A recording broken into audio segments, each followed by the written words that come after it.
చెప్పండి మేడం. అందరికి నమస్కారం.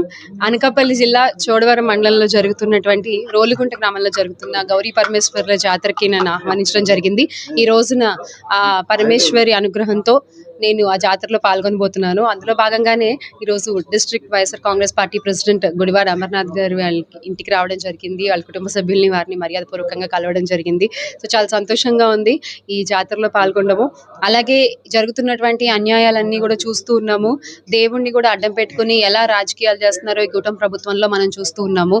అంటే కాదేది అనర్హం అన్నట్టు తయారైంది వాళ్ళ కూటమి ప్రభుత్వంలో. ఆఖరికి దేవుడు కూడా అనర్హులు కాలేకపోతున్నారు వీళ్ళ రాజకీయాల్లో భాగంగా. సో ఈ రోజు వెళ్లే గౌరీ పరమేశ్వర్ల జాతరలో కూడా నేను దేవుణ్ణి ఒకటే కోరుకుంటున్నాను, దయచేసి 29లో న్యాయం గెలవాలి, నిజం గెలవాలి.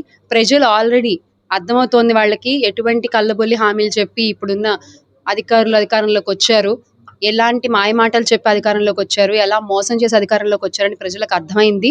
అందుకే ఈ రోజు జగన్మోహన్ రెడ్డి గారు ఎక్కడికి వెళ్తున్నా, అది గుంటూరు కావచ్చు, ఇబ్రహీంపట్నం కావచ్చు, ఈ రోజు చూసుకుంటే జన సందోహం, జన సముద్రం రోడ్ల మీదకి వస్తున్న సంగతి మనం చూస్తూనే ఉన్నాం. ఇదేది కూడా అంటే మోసం చేస్తే ఇలా రారు జనాలు ఎవరు కూడా. అంటే మీ చంద్రబాబు నాయుడు గారు కూడా పర్యటనలకు వెళ్తా ఉన్నారు, పవన్ కళ్యాణ్ గారు పర్యటనలకు వెళ్తా ఉన్నారు. ఎవరు లేకపోయినా దండాలు పెట్టుకుంటూ నడుచుకుంటూ వెళ్ళిపోతూ ఉంటారు. చుట్టూ చూస్తే అక్కడే ఉండదు, అంత ప్రమోషనల్ స్టంట్. కానీ జగన్ అన్న విషయంలో అలా ఉండదు. ఈ రోజున ప్రతి ఒక్కళ్ళు కూడా వికలాంగులు కావచ్చు, చిన్నపిల్లలు కావచ్చు, వృద్ధులు కావచ్చు, ఇళ్లలోంచి రోడ్ల మీదకి వచ్చి ప్రేమతో జగనన్నని ఒక్కసారి కలిస్తే చాలు అన్న ఆనందంతో, ఆయన ఉన్నారు అన్న ధైర్యంతో, మళ్ళీ 29లో ఆయన వస్తారన్న ఆశతో ఎదురు చూస్తున్న కళ్ళు ఎంతో మంది ఈరోజు మనం చూస్తూ ఉన్నాము. వాళ్ళందరూ కూడా మళ్ళీ 29లో జగన్మోహన్ రెడ్డి గారిని గెలిపించుకుంటారు, ఆంధ్ర రాష్ట్ర ముఖ్యమంత్రిగా చేసుకుంటారు జగన్మోహన్ రెడ్డి గారిని. ఆ బాధ్యత ఆంధ్ర రాష్ట్ర ప్రజలు ఆల్రెడీ తీసుకున్నారు, దానికి తగ్గట్టుగా వర్క్ చేస్తున్నారు. కార్యకర్తలు కూడా, మా పార్టీ కార్యకర్తలు, పార్టీ నాయకులు కూడా అంతే సంసిద్ధంగా ఉన్నాము, కష్టపడి వర్క్ చేస్తున్నాము. మేము చేసుకున్న మంచి ఏదైతే ఉందో అది జనాలకు చెప్పే ప్రయత్నం చేస్తున్నాము.